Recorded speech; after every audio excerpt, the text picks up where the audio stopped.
Shalom, Mishpocha, coming to you from the Eastern Gate of America here in Virginia on Thursday, June the 18th, 2020. And I want to speak today about Juneteenth, which is actually inclusive of today and tomorrow. We've had some news, good news recently here in the Commonwealth of Virginia. Virginia was the second state to make Juneteenth a state holiday.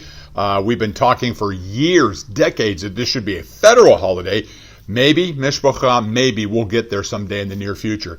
This is critical. In fact, we were at the east end of Newport News in 2011, and we had a Juneteenth public celebration, and we decreed then that this should be a state holiday. It should be a federal holiday. And so I applaud the Commonwealth for making it. Now New York is the third state to recognize Juneteenth as a holiday as well.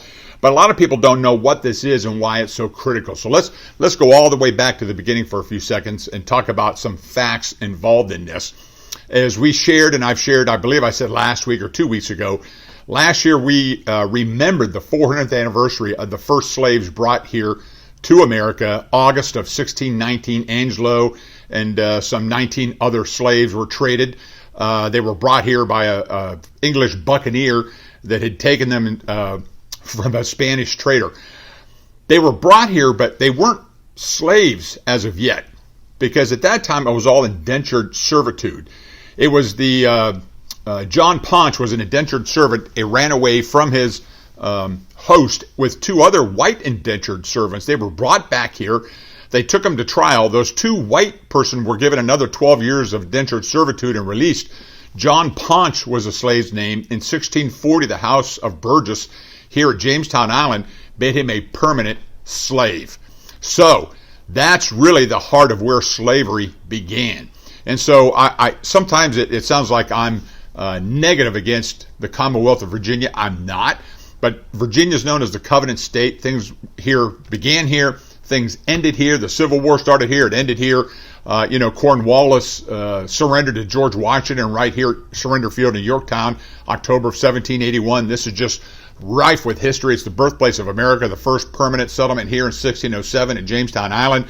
And so, to get to the bottom of this, we have to spirit map and go all the way back to the very beginning, because you have to go to the roots of this to bring about freedom and bring about restitution, restoration, and repentance.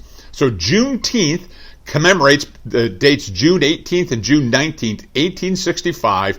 That's the day when the Union General Gordon Granger and 2,000 federal troops arrived in Galveston, Texas to take possession of the state and enforce the emancipation of its slaves. Now here's the critical key, because history teaches that the Emancipation Proclamation done by Lincoln in 1863 freed the slaves. The Emancipation Proclamation at that time freed no one, because if you read it, it was a political stint. All slaves in southern states that were held by the Northern Army, those slaves were freed. When he issued that proclamation, that was zero. There was no southern states with slaves that was occupied by Northern troops when he issued that proclamation. So when General Gordon arrives in Galveston, he reads General Order Number 3 from Galveston's Ashton Villa, and he read the contents of this. General Granger, it says, "The people of Texas are informed that in accordance with this proclamation for the executive of the United States, all slaves are free. This involves an absolute equality of personal rights and rights of property between former masters and slaves, with the connection heretofore existing between them becomes that between employer and hired labor.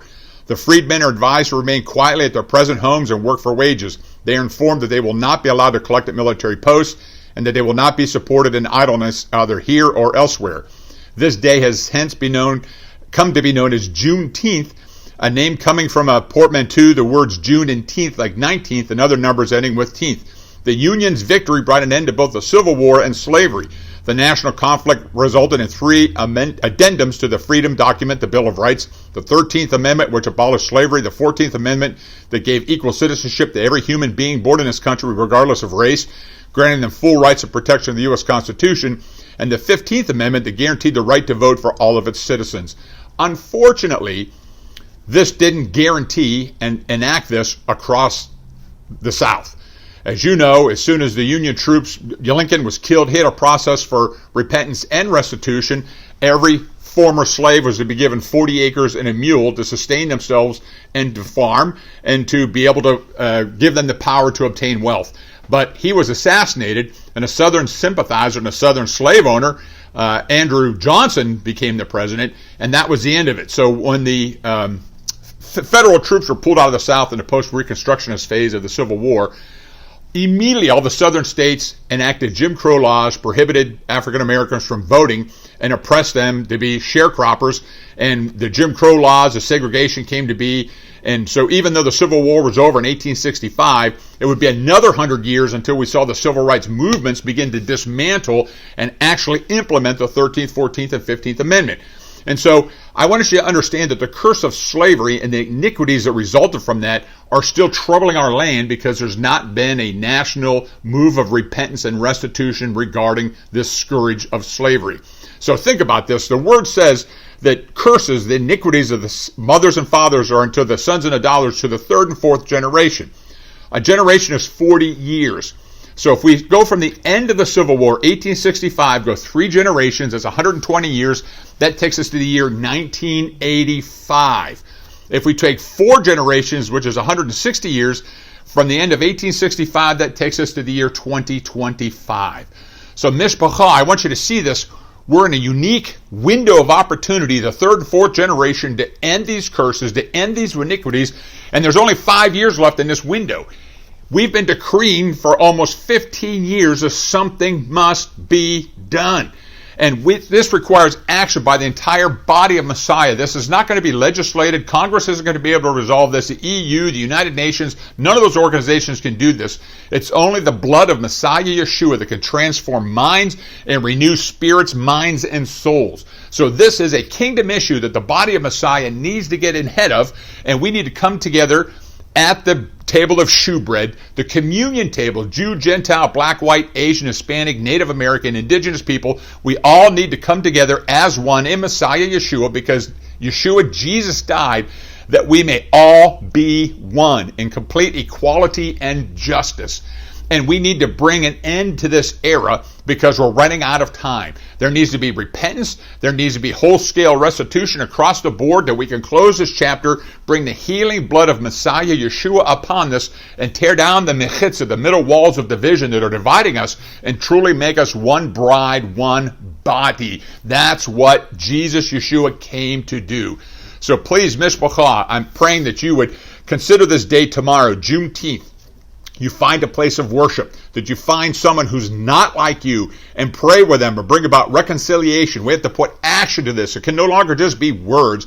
We must do something about it. And doing is action. That's us coming together. Again, this diverse group of people that we are brought together as one in Messiah. We're having services. We're having a Juneteenth service tomorrow evening, 7:30 in Newport News. If you want to be with us and join with us, you're welcome. Find a service somewhere else. But let us now start moving together in harmony and love. Psalms 133 says, "Oh, how good and how pleasant it is when brethren dwell together in unity." Yachad in Hebrew, which means one and complete in Messiah Yeshua. We all came from the same common set of DNA from Adam and Eve. We are all one. Yeshua, Jesus, he's not coming back for a glorious church, a white church, or a black church. He's not coming back for a synagogue. He's coming back for the bride.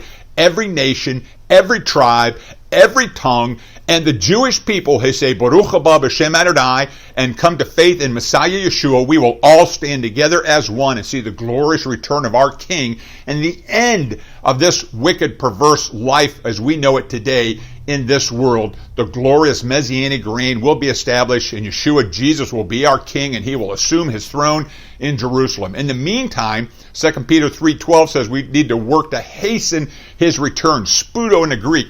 That's what was to come later, to come now. To do so, we need to come to the table and love our neighbor and our brother as ourself. Mishpacha, may you have a blessed and supernatural Juneteenth. May God's glory invade your homes, your lives, your congregations, and may the days of iniquity come to an end. Shalom.